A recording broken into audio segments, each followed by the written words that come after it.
네, 최성민의 히든마켓 리포트 시간입니다. 오늘의 주제는 진정한 AI주를 찾아서인데요. 첫째도 둘째도 셋째도 AI다. 뭐 이런 말이 나올 정도로 최근 AI 주목을 받고 있는데요. 먼저 왜 AI 관련 산업과 종목에 관심을 가져봐야 하는지 그 배경 짚어볼까요? 네, 사실은 최성민입니다. 먼저 인사드리고요. 예. 네. AI 산업은 성장 산업입니다. 그렇죠? 예, 너무나 당연하죠.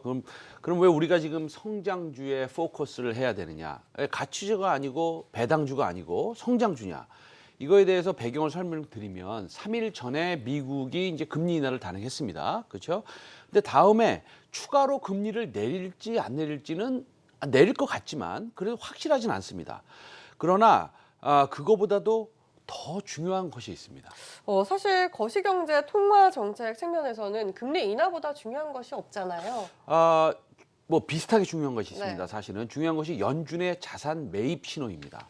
3일 전에 파월 의장이 예상보다 빨리 대차대조표 확대를 재개할 필요가 있다라고 발언을 했습니다. 동시에 파월 의장은 미국 경제에 대한 자신감을 표명했고 무역 분쟁으로 인해서 불확실성은 조금 있지만 완만한 금리 조정은 이어질 것이라고 했습니다. 특히 다시 말씀드리면 대차대조표 확대 재개 필요성을 언급함으로써 유동성 공급 기대를 상당히 높였습니다. 그렇다면 연준이 자산 매입을 한다는 것은 시장에 유동성을 공급하는 것이니까 금리 인하만큼 중요한 일이네요. 그렇다면 미국만 이런 정책을 사용하는 건가요? 아니면 다른 나라도 사용하나요? 그렇지 않습니다. 예, 중국도 그렇습니다. 중국도 마찬가지인데 중국도 지지율 인하를 했고 또 추가로 지준율 인하가 가능하다고 보고 있고요. 유럽을 보면 약 한 달만 지나면 지금 현재 그 프랑스 출신의 여성 IMF 총재님이 이제 사실은 그 유럽 연방은행의 수장이 됩니다. 한마디로 미국, 일본에 이어서 유럽과 중국도 돈을 풀고 있는 것입니다. 이럴 경우 보통의 현금의 가치는 하락이 되고 원재재의 가격이 오르게 됩니다. 그래서 우리는 또 조금 약간 부담스러운 측면이 있는데 그게 뭐냐면 사우디 원유 시설 피격이 우리나라에 단기적으로는 뭐 부담이 있을 수 네. 있어요. 예, 근데 이제 우리가 다 알다시피 한 달만 지나면 이 문제는 정상화될 것으로 우리는 이미 알고 있습니다. 이미 지나간 얘기고요. 또 향후에 돈의 가치는 하락할 것이기에 돈을 들고 있는 사람은 손해를 볼 것입니다. 그래서 안전자산에서 위험자산으로 소위 시장에서 말하는 그레이드 로테이션, 그러니까 거대한 회전 이런 것들이 기대가 되는 것입니다. 예. 네. 이사님께서는 8월부터 유동성 랠리에 대해서 언급을 해주셨는데 뭐 지금은 그 생각이 조금 더 확신을 강하게 가지신 것 같은데요. 그렇다면 시장은 단기적으로 어떻게 변하고 있는 걸까요? 이미 변하고 있습니다. 사실은 그 유동성 랠리 초반에는 이제 경기 순환주, 소위 경기 순환주 또는 경기 민감주라고도 하죠. 시장을 주도합니다. 그래서 그런 모습을 이미 우리가 이제 목격을 하고 있는 것이고요. 그러나 이제 유동성 랠리의 끝은 결국 성장주입니다. 예, 시장이 달아올리기 시작할 때 움직이지만 가장 많이 오르고 그다음에 화려하게 오르고 또 랠리의 대미를 장식하는 것이 성장주입니다. 이제 1999년 닷컴 바블이 이런 비슷한 선례가 될 수 있는데 올해 3분기까지의 분위기를 보면 우리 앵커께서 잘 아시겠지만 네. 그리고 시청자 여러분들 다 아시죠. 5G하고 시스템 반도체가 이제 시장을 주도했습니다. 그 업종의 이제 뜨거운 열기가 바로 식지는 않겠지만 그래도 시세를 크게 분출한 것은 사실이지 않습니까? 예, 그래서 이제 앞으로는 2차 전지, 바이오, AI 등이 있는데 주식을 투자하시는 분이라면 적어도 한 섹터당 100시간 정도는 공부를 하셔야겠지만 오늘은 이 중에서 AI 섹터에 대해서 간단히 짚어 넘어가 보자 합니다. 네, 예. 알겠습니다. 그렇다면 유동성 장세에 경기 순환주보다 이러한 성장주에 더 포커스를 해야 할 이유는 뭘까요? 사실 펀드 매니저라면 기존 주도주의 비중을 좀 줄이겠고요. 그리고 이제 경기 순환주를 좀 사야 되겠죠. 예, 건설주도 좀 이번 주에 거쳐서 좀 샀을 테고 그다음에 조선도 좀 사야겠죠. 하지만 개인 투자자는 좀 틀립니다. 자금의 제한도 있고 그다음에 기다림의 문제도 있는 건 사실 아니겠습니까? 그래서 이번 유동성 랠리로 좀 더 리스크를 좀 테이크할 걸 생각이 있으시면 어차피 한두 배 오르는 경기 민감주는 과감히 생략을 하고 그거보다 더 오를 수 있고 성장할 수 있는 성장주를 공략하는 것도 하나의 옵션이다. 이렇게 생각이 됩니다. 개인 투자자로서는 조금 보초를 서야 되는 경우도 있고 그다음에 리스크가 좀 더 있을 수 있죠. 그런데 전 세계 제가 이제 뭐 8월 내내 말씀드렸습니다. 전 세계 중앙은행들이 경쟁적으로 그리고 공격적으로 통화 완화 정책을 통해서 마이너스 금리로 방향을 틀고 있는 이 와중에 뭐 유럽은 마이너스 금리로 접어든 지가 꽤 오래됐고요. 네. 미국도 초저금리로 갈 가능성이 다분하다고 생각을 합니다. 결론적으로 제 생각엔 앞으로 우리가 목격할 유동성 랠리는 10년 내로는 다시 오지 않을 그런 랠리가 올 수도 있다. 그래서 우리는 8월 달에 좋은 주식, 뭐 제가 말씀드린 꿈을 먹고 사는 주식을 사실 공격적으로 좀 사서 지금 아주 큰 수익률을 좀 보고 있는 것도 사실입니다. 예. 그렇다면 성장주 중에서 특별히 이 인공지능 섹터를 봐야 하는 그 이유가 있을까요? 뭐 사실은 성장성이 있다, 뭐 이런 거는 여러분들이 다 아실 테고요. 예, 그런 걸 차치하고 이제 두 가지를 좀 이슈를 짚어드리겠습니다. 예, 네. 첫 번째 이슈는 이게 이제 어제 나온 얘기인데요. 예, 정부하고요, 그다음에 국회에 따르면 과학기술정보통신부는 AI 정책을 담당하는 AI국을 연내 신설한다고 발표를 했습니다. 예, 원래는 비슷한 조직이 있었습니다. 사실은 2017년 4차 산업혁명 정책 추진을 위해서 지능정보사회 추진단을 발족시키고 산하의 인공지능정책팀에서 AI 정책을 맡아왔습니다. 하지만 인공지능정책팀은 정보통신정책연구원 등 관련 기관에서 파견 나온 사실은 3명을 제외하면 전담 공무원이 사실 6명이었습니다. 굉장히 적네요. 네, 그렇습니다. 그래서 그마저도 이제 당초 6개월간 한시적으로 운영할 예정이었던 지능정보 사업 추진단의 2차례 연장 끝에 올해 사실은 6월에 종료가 됐습니다. 예, 네. 팀이. 예, 그래서 이번에 과기부에서 AI국을 신설하는 것은 AI 관련 정책을 지속적으로 강력하게 추진하겠다는 이런 뜻을 표명을 한 것이고요. 사실은 이번에는 한 30명 수준으로 예상이 됩니다. 와, 5명이었던 것에 비하면 조직이 굉장히 커졌네요. 그렇습니다. 근데 사실 이 정도도 아주 큰 것은 아니지만 그나마 다행입니다. 제가 말씀드릴 것은 맥켄지 글로벌 연구소에 따르면 AI 기술의 도입으로 인해서 2030년까지 글로벌 경제 활동 규모가 13조 달러, 우리나라 돈으로 1경 4,500조. 예, 제가 숫자 틀린 거 아닙니다. 네. 1경 4,500조 맞습니다. 정도로 추가로 늘어날 전망입니다. 그래서 이는 18세기 그 맥켄지 연구 보고서에 따르면 말씀드린 겁니다. 18세기 증기기관의 발명이 산업 발전에 기여한 정도의 비슷한 수준이다라고 맥켄지 컨설팅은 얘기하고 있습니다. 와, 정말 엄청난데요. 와, 그렇다면 인공지능을 지금 언급하시는 두 번째 이유는 뭘까요? 오늘 10월에 사실은 이 두 번째 이슈는 이 인공지능 국가 전략을 발표할 계획이 있습니다. 예, 그래서 약 보름 전에, 네. 보름 전이죠. 그때 이제 이낙연 국무총리께서 이날 서울 플라자 호텔에서 열린 뭐 2019년 GGGF 개막식에서 축사를 통해서 4차 산업혁명의 핵심은 두말할 것 없이 뭐 인공지능이다. 이렇게 강하게 말씀을 하셨고, 그다음에 한국이 집중적으로 할 것은 첫째도 둘째도 앵커께서 말씀하셨듯이 네. 셋째도 인공지능이라고 이제 손정희 그렇죠, 일본 소프트뱅크 회장의 발음을 인용해서 말씀을 했습니다.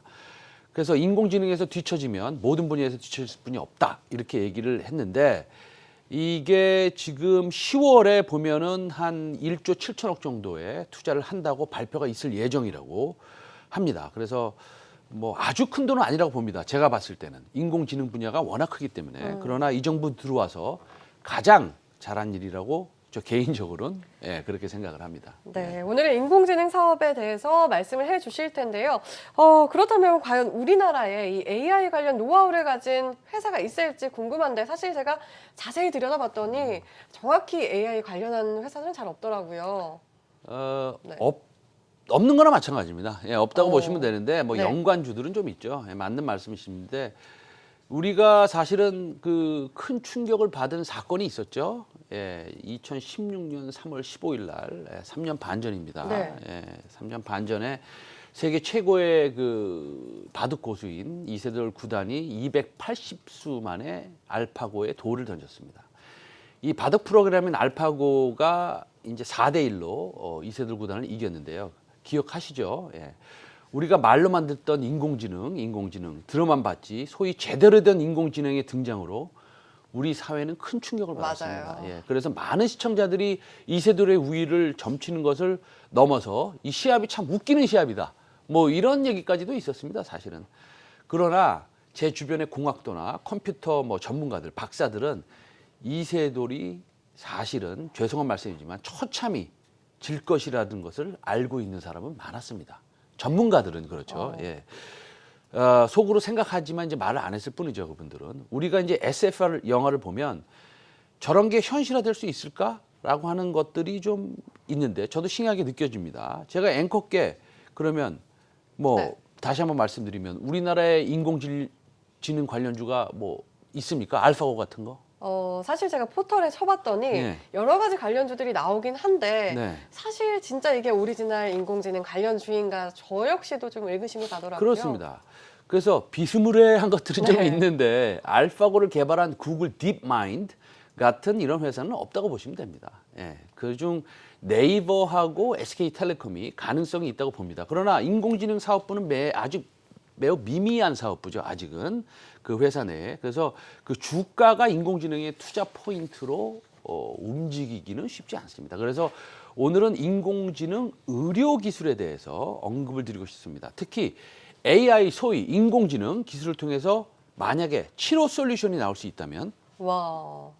좋겠다는 생각 많이 할 수 있지 않겠습니까? 네. 그래서 오늘은 치과 분야의 인공지능 치료 솔루션에 대해서 제가 말씀을 드리고자 합니다. 예. 와, 그렇다면 인공지능으로 치과 치료를 받을 수 있게 되는 건가요? 맞습니다. 사실 그 방향으로 가고 있습니다. 그래서 혹시 교정 해보셨어요? 네, 저 해봤습니다. 여성들은 이제 교정 많이 하는 것 같아요. 네. 그래서 근데 교정하실 때 치과 몇 번이나 가보셨어요? 아, 굉장히 자주 가죠. 예, 기억도 안 나시죠? 수십 네, 번 가셨을 수십 겁니다. 번 갔습니다. 일반적으로 그렇습니다. 근데 그러면 만약 인공지능을 통해서 하루 만에 1시간 안으로 네. 다 끝내내면 어떠시겠어요? 저는 사실 믿기지가 않는데. 그래서 네. 치과 진료는 크게 사실은 데이터를 취득하고요. 그 다음에 이제 디자인을 하고요. 제작하고 치료하고 이렇게 됩니다. 예를 들어서 이제 보철 치료를 뭐 예를 들어서 아까 그 치아 교정을 한다고 보면 네. 일단은 어떻게 합니까? 사진을 찍어야겠죠. 그래서 이제 보통은 2D 평면 사진을 찍습니다. 이제 화면을 한번 보여주시면 이렇게 이제 2D 평면 사진을 찍습니다. 그 다음에 어떻게 하냐면요. 치아에 본을 뜹니다. 본을 뜨는데 보시면 이제 젤리 같은 이런 그 석고를 입안에 넣어서 본을 뜨게 됩니다.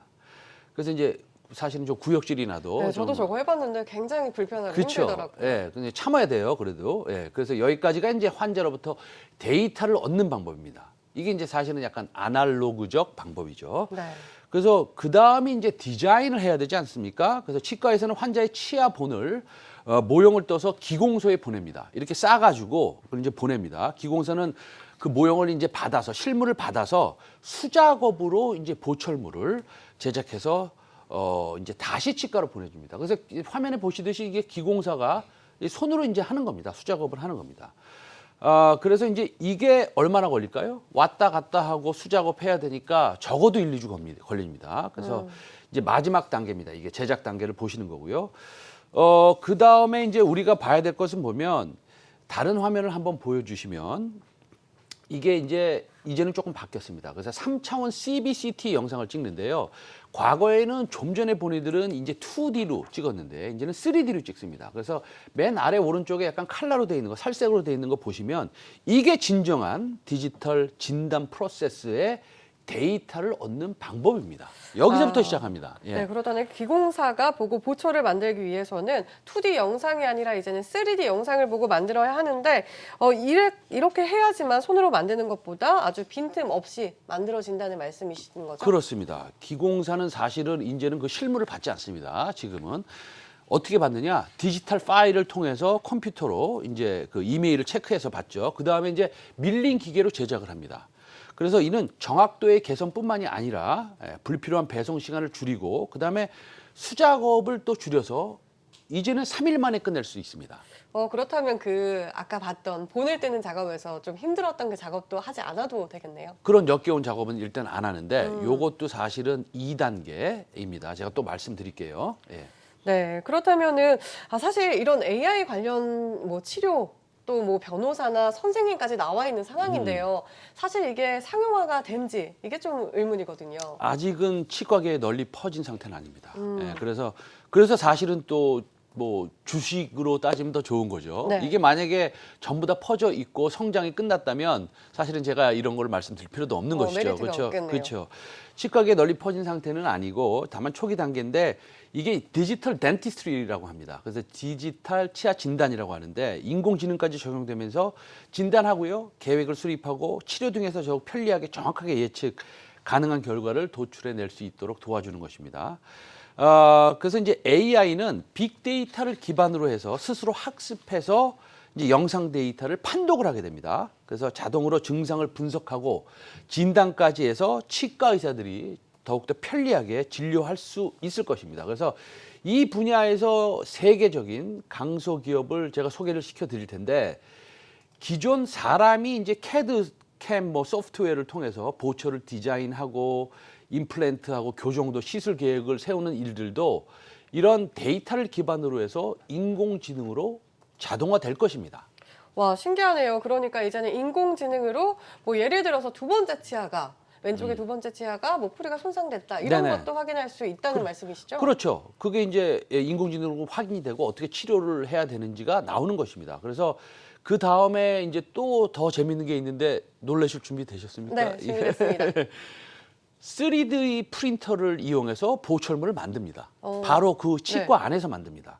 그래서 0.01mm의 오차도 없이 그렇게 만들고, 그래서 한 번 방문해서 두세 시간 만에 끝낼 수 있는데, 제가 이제 소개시켜드릴 회사의 목표는 앞으로는 향후에는 1시간 안에 끝내겠다, 이런 목표를 가지고 있습니다. 와, 진짜 빠르네요. 네. 어떤 업체가 그런 걸 할 수 있을까요? 이제 회사명을 좀 말씀드리겠습니다. 예. 제가 이제 말씀드리면 이건 또 스스로 공부도 하셔야 됩니다. 네. 예. 그래서 월요일 날 당장 아침에 들어가서 아침에 사시면 안 되는 겁니다. 공부하시고 네. 천천히. 예. 회사명은 레이입니다. 레이. 예. 근데 법인 설립은 2004년에 했고요. 사실은 그 2010년까지는 삼성전자의 자회사였습니다. 예. 그래서 2014년에 이제 구강 이미지 센서를 출시했고, 2016년에는 이제 삼성전자 자회사에서 스핀오프 됐습니다. 분리가 됐어요. 그래서 이 동사는 치과형 디지털 진단 시스템, 디지털 솔루션 시스템, 치료 시스템을 이제 만드는 회사입니다. 그래서 토탈 솔루션을 구축하고 있는 그런 회사라고 일단은 개요를 말씀드릴 수 네, 있겠습니다. 아무래도 신규 상장주인 것 같은데요. 이 회사가 진정한 인공지능 업체라는 말씀이시죠? 네, 그래서 이제 제가 세 가지 투자 포인트를 제가 말씀을 해드리겠습니다. 네. 첫째는 국내 유일입니다. 그리고 세계적으로 거의 찾아볼 수 있는 인공지능 치과 솔루션을 가지고 있는 회사입니다. 그래서 첫째는 진단 쪽에 디지털화가 많이 진행이 돼 있는데 1, 2주도 걸리던 것이 3, 4일로 이제 보철 치료가 가능하다 하는 것이고요. 이것을 이제 사실은 체어 타임, 그 치과 의사가 말하는 것은 이제 환자가 의자에 앉아 있는 시간을 말하는데, 5번 방문하는 것보다 2회로 끝내는 것이 환자의 입장에서 좋고 의사의 입장에서 좋습니다. 그리고 한 번 방문하는 것이 더 좋고요. 의사의 시간은 돈이거든요. 그래서 둘째는 과거 손으로 만들 보철물들을 디지털화된 장비로 만들기 때문에 훨씬 더 세밀하고 잇몸에 맞는 보철물을 생산이 가능합니다. 혹시 옛날에 그 교정하셨을 때 조금 아프고 또 다시 만들고 뭐 이런 적 있으시지 않으셨어요? 네, 있었어요. 예. 이거 본을 뜰 때도 그렇죠. 재제작을 하고 그러는 그렇죠. 거고요. 재제작 하지 않습니까? 그래서 그런 것들이 이제 없어지는 겁니다. 그래서 진단이 아니라 치료 솔루션을 제공하는 것입니다. 네. 그런데 예를 들어서 디지털 진단에서 나아가 디지털 치료를 한다면 그 솔루션은 어떤 것일까요? 먼저 말씀드릴 것은 인공지능 소프트웨어입니다. 이제 표를 보시면 이 회사가 인공지능 소프트웨어에 관련한 매출이 있느냐 없느냐가 중요하지 않겠습니까? 2018년 들어와서 매출이 30% 이상이 인공지능 치료 솔루션에서 일어나고 있습니다. 이제 붉은색 말고요, 좀 흐린 붉은색을 보시면 그게 이제 인공 디지털 치료 솔루션 매출입니다. 그래서 오늘 제가 레이라는 회사를 소개하기 전에 서두에 말씀드린 모든 것은 인공지능 치료 솔루션이 아니라 치아 진단의 디지털화를 말씀드렸고요. 지금 강조드리는 것은 동사의 인공지능 치료 솔루션은 의사가 경험적으로 했던 치료를 인공지능이 적절한 치료 순서와 방법, 그리고 정확한 위치, 아까 말씀드렸다시피 등을 제공하는 그런 것들을 말씀드리는 것입니다. 그래서 치아라는 것은 한 치의 오차도 허용되지 않기 때문에, 그다음에 기술적인 치료가 요구되기 때문에 AI 인공지능 솔루션이 매출이 기하급수적으로 늘고 있는 것을 보실 수 있고요. 2019년에는 거의 뭐 그림으로 보면 거의 반반이 되지 않습니까? 그렇게 올라옵니다. 그리고 우리나라 대학병원이 말입니다. 상당히 보수적입니다. 근데 이제 서울대학병원은 마찬가지고요. 예, 세브란스 병원, 그다음에 미국의 상당히 유명한 그 메디컬 스쿨, 덴티스트리 스쿨인 UCLA에서도 이 치료 솔루션을 도입해서 사용하고 있습니다. 이런 것이 비로소 AI 인공지능이라는 겁니다. 셋탑 박스를 만들고 무슨 그 스피커를 만드는 회사가 인공지능 솔루션이 아니란 얘기입니다. 네, 예. 들어보니까 드디어 진정한 AI 인공지능 비즈니스에 대한 설명을 듣는 것 같은데요. 그렇다면 이 두 번째로 이 회사의 경쟁력은 어디에 있을까요? 두 번째 경쟁력은 이제 세계 최상급의 스캔 장비입니다. 왜냐하면 이 스캔을 잘 떠야지만 소프트웨어가 그걸 인지를 하고 어떻게 치료할 수 있는지 치료 솔루션이 나올 수 있는 것입니다. 사실 회사의 경쟁력은 여기에 있습니다. 왜냐하면 모든 제가 이제 말씀드렸다시피 회사의 세계 최고의 치아용 CT 장비를 개발했는데 현재 일반적으로 쓰이는 장비는 100나노에서 150나노입니다.